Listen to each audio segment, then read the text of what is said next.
One idiot is one idiot, two idiots are two idiots, 10,000 idiots are a political party. It's not my saying, it's a famous quote by Franz Kafka. If you know about the UGC bill that recently passed, you would realize that Kafka didn't tell much wrong.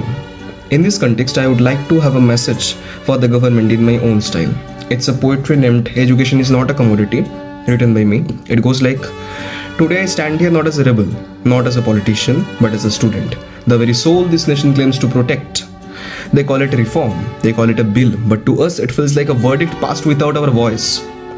The new UGC bill speaks the language of control while pretending to speak the language of progress.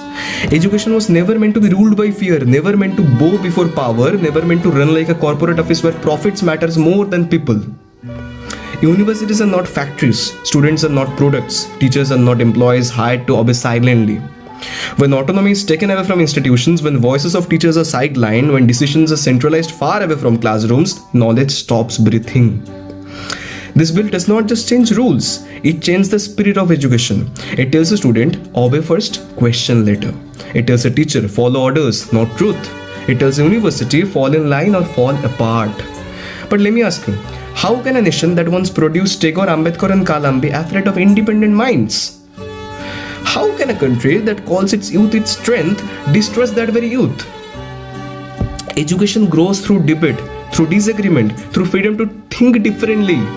If you silence campuses today, you don't create disciplines, you create generations that are afraid to speak. And a nation of silent minds is far more dangerous than a nation of questioning students. We are not against reform. We are against reform without representation. We are not against change. We are against change that turns education into obedience. Listen to students, respect the teachers, and trust the institutions. Because when education nails, democracy bleeds quietly. And today, we raise our voices not in anger, but in hope that those in power remember. A country is not built by laws alone, but by minds that are free to think, free to question, and free to dream. Remember that. It must reach the government. I don't know how. Make it sure.